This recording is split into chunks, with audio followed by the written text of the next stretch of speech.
एक बार की बात है। एक बार एक अध्यापक एक संपन्न परिवार के शिष्य के साथ कहीं जा रहे थे। तो उस शिष्य को कुछ मजाक सूझी, क्योंकि उसको रास्ते में किसी गरीब मजदूर के जूते दिखाई दिए। उसने अध्यापक से कहा, गुरुजी, अगर हम इन जूतों को छुपा दें तो कितना मजा आएगा। देखते हैं मजदूर पर इसका क्या असर पड़ता है। अब उसको तो मजाक सूझ रहा था, लेकिन गुरुजी ने कहा कि नहीं, गरीब इंसान के साथ इस तरह का भद्दा मजाक करना ठीक नहीं है। उसने कहा, क्यों न हम इन जूतों में कुछ सिक्के डाल दें और देखें कि इस गरीब मजदूर पर क्या प्रभाव पड़ता है। उन्होंने ऐसा ही किया। जैसे ही मजदूर अपना काम करके लौटा और उसने एक पांव अपने जूते में डाला तो उसको कुछ कठोर सा महसूस हुआ। उसने अंदर हाथ डाला तो उसको कुछ सिक्के दिखाई दिए। वो थोड़ा सा आश्चर्य में पड़ गया। आसपास किसी को देखा तो कोई भी दिखाई नहीं दिया।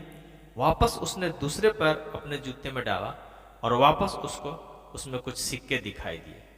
अब दोनों जूतों को सिक्के को अपने हाथों में रखा और प्रभु की तरफ इशारा किया, हे प्रभु, पता नहीं किस भले मानुष ने यह सिक्के मेरे जूते में छुपाए हैं, लेकिन जिसने भी छुपाए हैं उसको मेरी दुआ है, ताकि इन पैसों से मैं अपने बच्चे और पत्नी के लिए कुछ खाना और दवाइयाँ ला सकूंगा। और इतना बोलकर वह चला गया।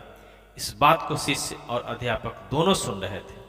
अब अध्यापक ने शिष्य से पूछा कि अब तुम बताओ, तुम्हें कैसा महसूस हुआ, तुम्हारी पहले वाली मजाक या मेरा यह तरीका। तो उसने कहा कि गुरुजी, मैं आपसे क्षमा चाहता हूँ। अब मुझे समझ आ गया है कि सच्ची खुशी किस चीज में है। जब हम किसी की मजाक उड़ाते हैं तो हमें कुछ पल का आनंद मिलता है, लेकिन इसमें हमें बद्दुआ मिलती है।